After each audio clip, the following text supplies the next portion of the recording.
Venice.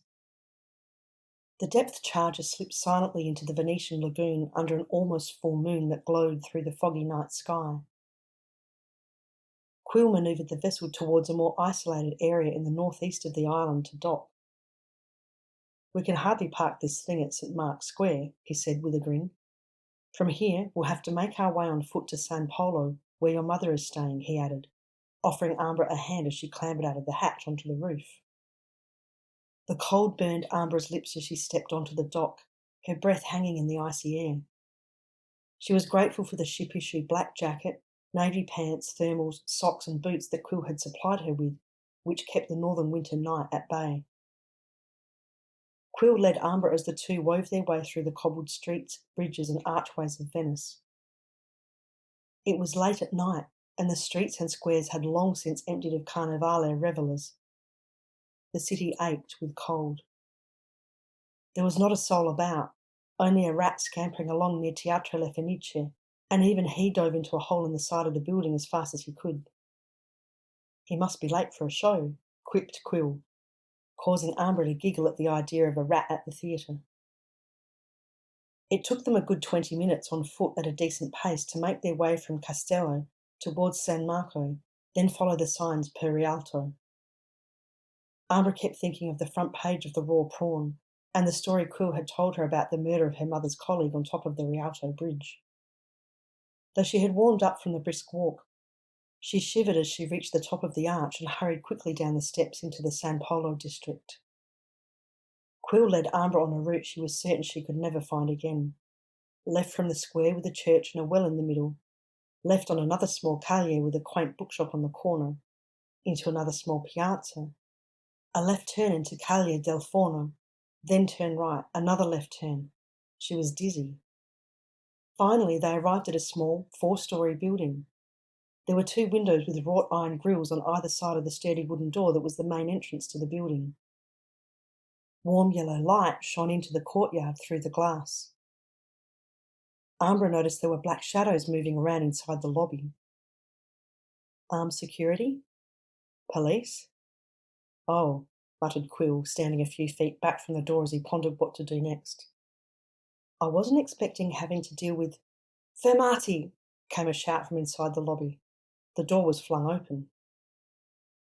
Quill and Ambra froze as several black-clad figures emerged from the building, levelling assault weapons at them. Instinctively, they both held their hands up, palms facing the security guards. "Chi siete?" demanded one of the armed men suspiciously. "We're here to see Lillian Lightstone. This is her daughter," said Quill, nodding sideways at Ambra. No response. "Siamo qui per incontrare il professore in questa casa. Questa è sua figlia," offered Quill. The guns were lowered, but before Ambra or Quill could try to explain their presence further, Lillian Lightstone appeared on the staircase leading down to the lobby. "Mum!" cried Ambra. "Stay put," she ordered her daughter, before gesturing to the guards that the visitors were welcome. The guards stood aside, then moved beyond Quill and Ambra to ensure the area behind the newcomers was secure. Lillian Lightstone's weary face wore an expression of surprise mixed with relief as her daughter rushed to embrace her. Ambra pulled back and looked more closely at her mother in the low light, scanning her for any signs of injury. "Are you all right? What happened?" "I'm all right," said Lightstone, stroking her daughter's forehead. "I'm glad the sand poet got you safely away. But where's Jevon?" Ambra didn't know where to begin. "Let's go upstairs and talk," suggested Quill, and the 3 went up to Lightstone's 3rd-story apartment. Over coffee, to keep them both warm and awake, they filled each other in on the news of Jevon's capture by Lord Absu and Necro's theft of Lightstone's work. There was a quiet knock at the door. "Professor Lightstone?" came a woman's voice. Lightstone got up to open the door to Emiko. After her fruitless pursuit of Necro the night before, an exhausted Emiko had slept late, then accompanied the professor on her second trip in as many days to meet the Italian authorities where they had both given a statement. "Umiko, this is my daughter Ambra, and this is Quill, our Ondan ally," said Lightstone. Umiko introduced herself. Lightstone turned to Quill. "Quill, do you have the backup copy with you?" Quill produced a memory stick from inside his vest and handed it to her. Lightstone exhaled. "Now what?" said Umiko.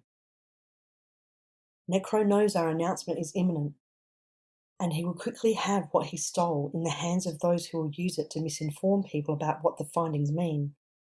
It will be difficult to counter that once it is in the public domain," answered Lightstone. "Then why don't you make your announcement first?" said Umiko.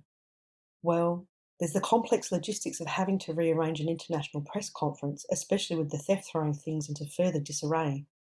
And my team is still in shock. It will hopefully take place late tomorrow. I can only hope an extra 48 hours won't matter, that he won't be able to move that stick quickly," fretted Lightstone. "Where might Necro be headed with that stick, and how much of a head start could he have?" wondered Umiko.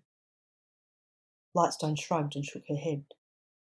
Ambra glanced at Quill, whose face looked as apprehensive as she felt.